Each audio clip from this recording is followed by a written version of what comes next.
और हमारे देश की सबसे ऊंची गद्दी पर एक आदमी ऐसा बैठा हुआ है जिसे मजाक नहीं पसंद है, जिसे कार्टून नहीं पसंद है। मैं याद करता हूँ जवाहरलाल नेहरू का वो फेमस आर्टिकल जिसमें वो कहते हैं डोंट स्पेयर मी शंकर।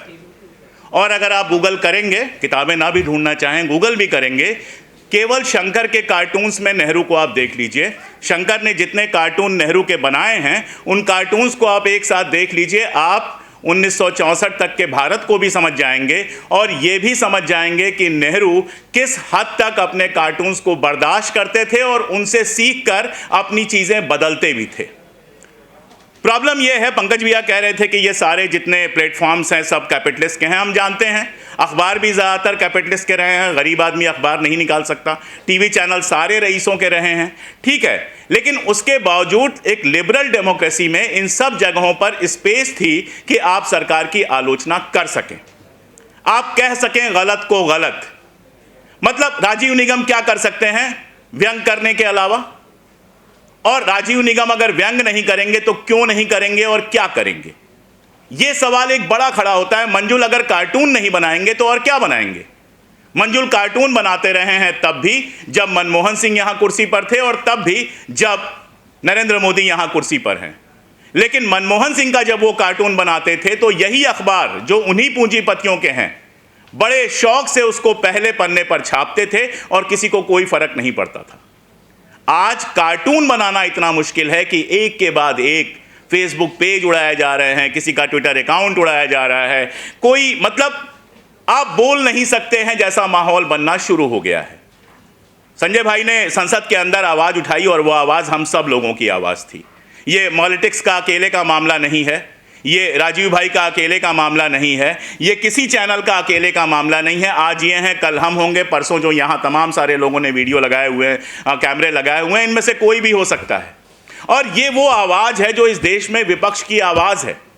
आज कंडीशन ये है कि विपक्ष को कवर करने के लिए मीडिया नहीं है। भारतीय जनता पार्टी का कोई पार्षद भी अगर चाहेगा तो वो नेशनल मीडिया में आ सकता है, लेकिन दूसरी पार्टियों के सांसद और यहां तक कि विपक्ष के नेता को भी बाकायदा मीडिया में आने से रोका जाता है। मीडिया में गलत तरीके से रिपोर्ट किया जाता है या रिपोर्ट ही नहीं किया जाता है। और यही वजह एक अल्टरनेटिव मीडिया खड़ा हुआ है। अगर आज टीवी चैनल वैसे ही होते जैसे 2014 से पहले थे तो किसी पॉलिटिक्स की क्या जरूरत होती, मेरे चैनल की क्या जरूरत होती? रवीश को बाहर आकर वीडियो क्यों बनाने पड़ते एक यूट्यूब चैनल पर? अजित अंजुम जैसे पत्रकार को अलग से वीडियो क्यों बनाने पड़ते? या तमाम नाम आप गिनते चले जाइए, ये इन सारे लोगों को अलग से आकर अपनी बात क्यों कहनी पड़ी? क्योंकि मेन स्ट्रीम मीडिया में उसकी जगह खत्म हो गई थी। और दिक्कत तलब बात यह है कि पिछले चुनाव में सरकार को बहुत कायदे से समझ में आ गया है कि मेन स्ट्रीम मीडिया जो है वो सिर्फ उनके लिए मेन स्ट्रीम रह गई है। इस देश की आम जनता अब मेन स्ट्रीम से ज़्यादा वैकल्पिक मीडिया पर भरोसा करती है। बहुत सारी कमियां हो सकती हैं, दिक्कतें हो सकती हैं। हो सकता है कि पंकज भाई से मेरी कुछ आपत्तियां हों, इनकी कुछ बातें मुझे ना पसंद आते हों, मेरी बातें इनको ना पसंद आती हों, हमारी आपसी सहमतियां हों। लेकिन एक बात पर हमारी सहमति है, उसमें संजय भाई भी शामिल हैं, उसमें पंकज भाई भी शामिल हैं, उसमें हम सब लोग शामिल हैं कि अगर आप मेरी आलोचना करना चाहते हैं अपने चैनल पर तो यह आपका हक है। अगर संजय भाई के किसी भाषण को शानदार कहने का मुझे हक है तो बेकार कहने का भी मुझे हक है। अगर मेरा कुछ गलत है या कहीं कुछ गलत है तो उस पर टिप्पणी करने का हक है। लोकतंत्र ऐसे ही तो बनता है, संसद ऐसे ही तो बनी थी, कम से कम राज्यसभा ऐसी ही बनी थी। जिसको क्या बना दिया गया है बताने की जरूरत नहीं है। एक विपक्ष की बड़ी पार्टी का नेता खड़ा होकर कहता है कि अगर आप नहीं बोलने देंगे तो मैं बैठ जाऊंगा, और हमारे लोकसभा अध्यक्ष कहते हैं कि तो बैठ जाइए, प्रधानमंत्री का नाम मत लीजिए, बैठ जाइए। और मैं एक बात और बताऊं, बहुत सारे लोगों को लगता है कि इससे हमें क्या फर्क पड़ेगा। सबको फर्क पड़ेगा, जनता के लिए भी उतना ही बड़ा फर्क पड़ेगा। आज आपके सवाल फिर भी उठ जाते हैं, अगर इस देश में विपक्ष की आवाज़ ख़त्म हो गई, वैकल्पिक मीडिया की आवाज़ ख़त्म हो गई, तो जो मीडिया है उसके घर में भी कुछ हुआ तो वो आवाज़ उठाने वाला कोई नहीं बचेगा, क्योंकि उनके अपने चैनलों पर वो आवाज़ उठाने नहीं दी जाएगी। इसलिए लंबी बात मुझे नहीं करनी है, मैं बस इसमें शामिल होने और इन सॉलिडेरिटी कहने आया था कि मैं इस लड़ाई में शामिल हूँ, मैं आप लोगों के साथ हूँ, ये कहने आया था। मुझे बस इतना कहना है कि ये लड़ाई सबकी है, ये लड़ाई एक एक आदमी की है, ये लड़ाई एक एक नागरिक की है और अपनी असहमतियों के साथ इस लड़ाई को हमको साथ में लड़ना है। कोई फर्क नहीं पड़ता कि इनसे मेरी पटती है कि नहीं, इनसे मेरी पटती है कि नहीं, पर्सनल क्या है क्या नहीं है, कोई फर्क नहीं पड़ता। वो हम सुलझा लेंगे, वो हम ड्राइंग रूमों में सुलझा लेंगे, वो चाय की दुकानों पे सुलझा लेंगे, वो सड़कों पे सुलझा लेंगे। फर्क इस बात से पड़ता है कि इस देश में अभिव्यक्ति का अधिकार मूल अधिकार है नागरिक का, और अगर उसको दबाया जा रहा है तो कम से कम हमारे बच्चे ये ना कह सकें कि हमारे पुरखों ने इस पर आवाज़ भी नहीं उठाई। आवाज़ उठाने का हक तो हमारा है, उसे दबा दिया जाए, उसे किनारे कर दिया जाए, माना जाए ना माना जाए, समय बताएगा। एक बात मैं जानता हूं और वही कह के मैं ख़त्म करूंगा। एक पुरानी रशियन कहावत है, सदियों तक कुछ नहीं बदलता और रातों रात सब बदल जाता है। ट्रंप जिस समय ईरान में गए थे, 48 घंटे के अंदर विक्ट्री डिक्लेयर करने के लिए गए थे, 1 महीने से ऊपर हो गया और आगे कहाँ तक जंग जाएगी कोई नहीं जानता। तो बहुत सारी चीज़ें बहुत सारी जगहों पर, मैंने एक किताब तानाशाहों पर ही लिखी है। चाउसेस्कू का नाम आप सब लोगों ने सुना होगा। चाउसेस्कू और उसकी पत्नी का डंका बसता था। डंका बसता था मतलब बसता था।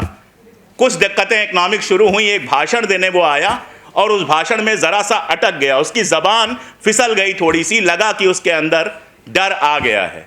जनता ने वो डर पकड़ लिया, 24 घंटे के अंदर चाउसेस्कू गद्दी से हट गया और उसके बाद जो हुआ वो आप सब लोग जानते हैं। संघर्ष की ज़रूरत इसीलिए होती है कि हमारी पीढ़ी को मिले, अगली पीढ़ी को मिले। संघर्ष की परंपरा लगातार चलनी चाहिए और आवाज़ उठाने के हक़ के लिए संघर्ष हमारे समय का सबसे बड़ा संघर्ष है। और मैं बिल्कुल पंकज भाई से सहमत हूं कि मैं खुद को विपक्ष का हिस्सा मानता हूं।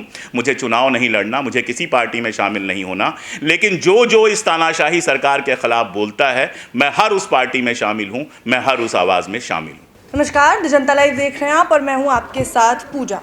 इन्हीं साधारण इंट्रोज के साथ हम अपनी वीडियो बनाते हैं। कोशिश हमेशा ये होती है जनता लाइव की कि उनकी आवाज़ बन सके जिनकी आवाज़ नहीं सुनी जाती। और ये आप हमारी वीडियोस को देखकर बहुत ही आसानी से समझ सकते हैं। बहुत सीधी सरल भाषा में मैं बात करती हूँ, नपी तुली भाषा में बात करती हूँ। कोशिश करती हूँ कि किसी चीज़ को लेकर विवाद ना हो, ये पूरी कोशिश होती है। क्योंकि जिस समय में हम काम कर रहे हैं, हमें पता है कि हमारे सरों पे तलवारें निरंतर लटकी हुई हैं और वो कभी भी चल सकती हैं। हमारे सर पे ये तलवार बिहार चुनाव से पहले चली थी और हमारा फेसबुक पेज जो है वो इंडिया में रिस्ट्रिक्ट कर दिया गया था। जो भी पॉलिटिक्स के साथ हुआ है, नेशनल दस्तक के साथ हुआ है, हमारे साथ ये काफ़ी पहले हो गया था, बिहार इलेक्शन से ठीक पहले, और हमें बिहार इलेक्शंस के लिए निकलना था। इसका असर उस वक्त ये हुआ कि हम तैयारी करके बैठे थे बिहार इलेक्शंस कवर करने की, और क्योंकि हमारा फेसबुक पेज 2 मिलियन सब्सक्राइबर से ज़्यादा का था, अचानक से उसे इंडिया में रिस्ट्रिक्ट कर दिया गया। और सीधी तौर पर आप समझ सकते हैं कि वो एक तरीके से आपके पेट पर लात पड़ती है। आप एक छोटी सी टीम है, कोशिश कर रहे हैं, तमाम मेहनत कर रहे हैं, और उसके बाद हम इसमें लग गए कि किस तरीके से हम उसे रिवाइव कर सके, कैसे रिस्ट्रिक्शन हटा सके। हमने तमाम कोशिशें की, छोटा सा वीडियो बनाया, जितने लोगों को जानते थे उन्हें हमने कांटेक्ट किया कि वो उस वक्त आवाज़ उठाएं।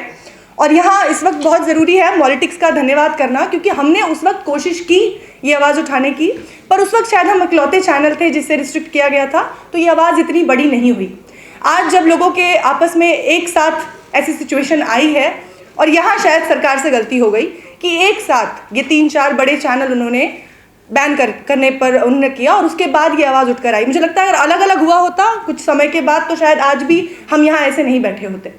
और इस गलती का आज ये फायदा है कि हम को नसीहत दे रही है। बिल्कुल नसीहत दे रही हूँ, क्योंकि ये चेतावनी है कि अगर आप कुछ कर रहे हैं तो उसमें भी कुछ ना कुछ गलतियां होगी, और उसका फायदा कहीं ना कहीं कुछ ना कुछ किसी ना किसी तरीके से किसी को मिलेगा। और आज जब हम यहाँ एक मंच पर बैठे हैं, अब यहाँ से बहुत कुछ हो सकता है, और ज़रूरी यह है कि अब जब हम मंच पर आ गए हैं तो इसका पूरा फायदा उठाया जाए।